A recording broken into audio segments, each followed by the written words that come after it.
Hello everyone, welcome to our YouTube video on building employee attrition model using machine learning. In today's fast-paced corporate landscape, employee attrition poses a significant challenge for organizations. Understanding the factors that contribute to employee turnover is very crucial for business to develop effective retention strategies and maintain a stable workforce. The issue of keeping one's employee happy and satisfied is very perennial and age-old challenge. If an employee you have invested so much time and money lives for greener pastures, then this would mean that you would have to spend even more time and money to hire somebody else. So let's therefore turn to our predictive modeling capabilities and see if we can predict employee attrition on this synthetically generated IBM dataset. In this video, we will take you through a step-by-step process of building an employee attrition model using state-of-the-art machine learning techniques. Our approach is divided into three main sections, each playing a crucial role in the development of robust predictive model. So first step is exploratory data analysis. We will start by exploring the dataset to gain insights into various factors that may influence employee attrition. Through visualization and statistical analysis, we will uncover patterns, trends, and correlation with the data. Understanding the distribution of features and identifying the potential outliers or missing values is very essential for preparing our data for modeling. And then in next section, feature engineering and categorical encoding. Next, we will delve into the process of feature engineering, where we will transform raw data into informative features that enhance the predictive power of our model. We will discuss techniques for handling categorical variables such as one-hot encoding and feature scaling. Additionally, we will also demonstrate how to create new features derived from existing ones, leveraging domain knowledge to capture nuanced relationship within the data. And in the last section, implementing machine learning models. Finally, we will implement various machine learning models to predict employee attrition based on the engineered features. We will use random forest and gradient boosting models to explore the accuracy of the model. We will also discuss strategies for our model evaluation and including cross-validation and hyperparameter tuning to ensure the reliability and generalizability of our predictive model. So here we have written the code and we will just run it as we go with the video. Here I have imported several libraries like NumPy, Pandas, Seaborn, Matplotlib, and Plotly. To NumPy is used for scientific computing, and then Pandas is used to data processing, and Seaborn, Plotly, and Matplotlib are used for visualization. And here sklearn, that is scikit-learn, is used to import classifiers from the library.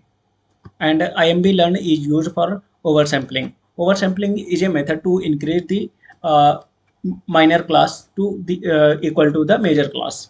Let's load the data in the dataset via the trusty pandas package into a data frame object and have a quick look at the first few rows. As imaged from the dataset, our target column attrition, with which we can point our model to train, would be the attrition column. Furthermore, we can see that we have a mix of numerical and categorical data types. For the categorical columns, we shall handle their numerical encoding in the later chapter. This section will be devoted to data exploration, and as a first step, let us quickly carry our some simple data completeness check to see if there are any nulls or infinite values in the dataset. Data quality checks. To look for any null values, we can just invoke the isNull as follows. As we can see here that we don't have any null value in the dataset. Now we will check for the distribution of the dataset. Generally, one of the first few steps in exploring the data would be to have a rough idea of how the features are distributed with one another. To do so, we shall invoke the familiar KDE plot function from the Seaborn plotting library, and this generates bivariate plots as follows. As we can see here, the code has generated plots between two variables for every variable. We will also create a dictionary for target mapping. We will use the pandas apply method to numerically encode our attrition target variable. Now we will check for the correlation of features. The next tool in Data Explorer's arsenal is that of a correlation matrix. By plotting a correlation matrix, we have a very nice overview of how the features are correlated with one another. For a pandas data frame, we can conveniently use the .corr, which by default provides the Pearson correlation values of the columns pairwise in the data frame. In this correlation plot, I will use the Plotly library to produce a interactive Pearson correlation matrix via the heatmap function as follows. So as we can see here, from the correlation plots, we can see that quite a lot of our columns seem to be poorly correlated with each other. Generally, when making a predictive model, it would be preferable to train a model with features that are not too correlated with one another so that we do not need to deal with the redundant features.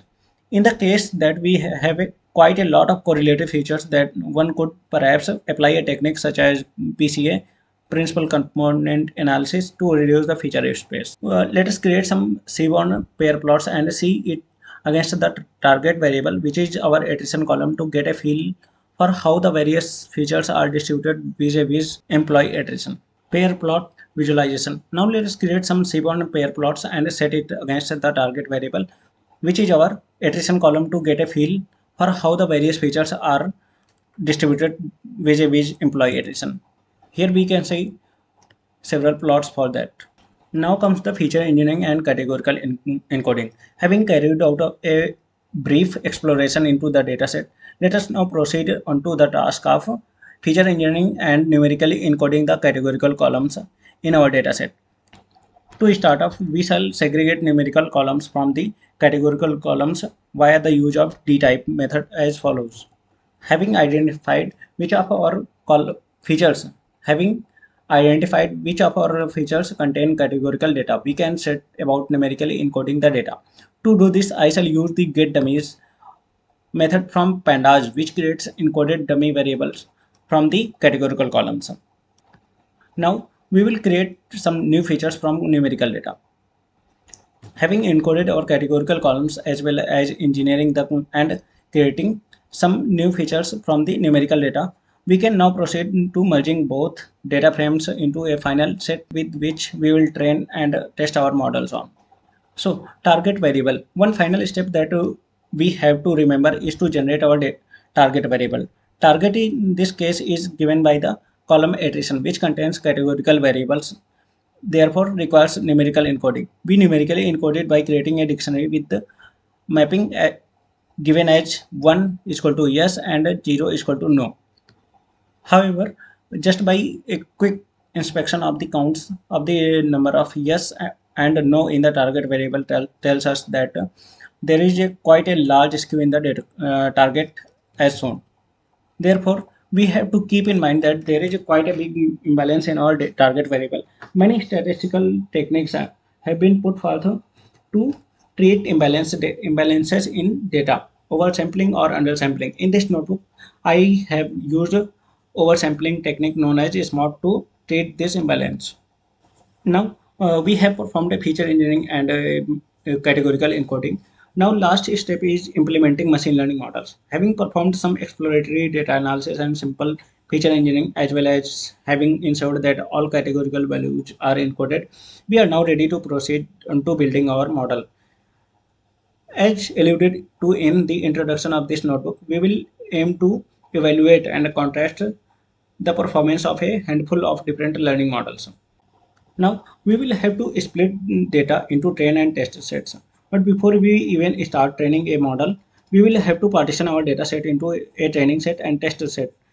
Unlike Kaggle competitions where the train and test data are already segregated for you, to split our data, we will utilize sklearn's train test split function. Now here we have used SMART to oversample due to skewness in the target. Since we have already noted that severe imbalance in the values within the target variable, let us implement the SMART method in the dealing with this skewed value via the IMB learn Python package. Machine learning model we are going to use is random forest classifier. Random forest method, first introduced by Breman in 2001, can be grouped under the category of ensemble models. Why ensemble? The building block of a random forest model is the ubiquitous decision tree. The decision tree as a standalone model is often considered as a weak learner, as its predictive performance is relatively poor. However, a random forest gathers a group or ensemble of decision trees and uses their combined predictive capabilities to obtain relatively strong predictive performance. Strong learner. This principle of using a collection of weak learners to come together to create a strong learner underpins the basis of ensemble methods, which one regularly comes across in machine learning. For a really good read that drives now initializing the random forest parameters, we will use we will utilize scikit-learn library to construct a random forest model. To do so, we first have to define our set of parameters that we will feed into our random forest classifier as follows. Here we have set random seed to 0 for reproducibility, and then random forest parameters, that is n underscore jobs is equal to -1, n estimators, and max features and max depth, and then comes a minimum sample leaves, and max features, and then random state seed and verbose equal to 0, and all that. Having defined our parameters, we can initialize a random forest object by using scikit-learn's random forest classifier and unpacking the parameters by adding the double asterisk symbols as follows. The next step after preparing our random forest model would be to start building a random forest of trees using our training set and fitting it to our attrition target variable. We do so by simply using the fit method. Having fitted our forest of trees with our parameters up to the training set against our target variable, we now have a learning model RF which we can make prediction out of. To use our random forest in predicting against our test data, we can use sklearns.predict method as follows. Here we have predicted our results for the test data set. As we can see here that our model has performed a, 85%, 85.37% is accuracy, and precision, recall, and F1 score are other kind of accuracy metrics which I have explained in other video and in my channel. Accuracy of the model as observed or random forest results the an accuracy of approximately 85.37 for its predictions, and on the first glance this might seem to be a pretty good performing model. However, when we think about how skewed our target variable, where the distribution of yes and no are 84% and 26%, therefore our model is only predicting slightly better than random guessing. It would be more informative to balance out the precision and recall scores as shown in the classification reports, where it falls down to the business considerations over whether one should prioritize for a metric over the other.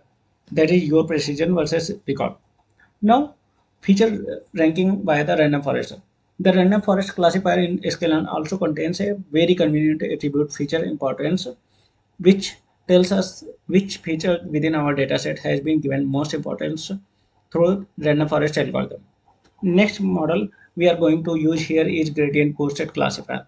Gradient boosting is also an ensemble technique, much like the random forest, where a combination of weak trees learners are brought together to perform a relatively stronger learner. The technique involves defining some sort of function, that is loss function, that you want to minimize, and an method or algorithm to minimize this. Therefore, as the name suggests, the algorithm used to minimize the loss and function is that of a gradient descent method, which adds decision trees which point in the direction that reduces our loss function, that is downward gradient. To set up a gradient boosting classifier is easy enough in sklearn, and it involves only a handful of lines of code. Again, we first set up our classifier parameters here, and then initialize gradient boosting parameters. In general, there are a handful of key parameters when setting up a tree-based or gradient-boosted models. These are always going to be the number of estimators, the maximum depth which you want your model to be trained on, and the minimum samples per leaf. Having defined our parameter, we can now apply the usual fit and predictor methods on our train and test sets. Now, as we can see here, predictions have finished. Now, let's check for the accuracy. Feature ranking via the gradient boosting model.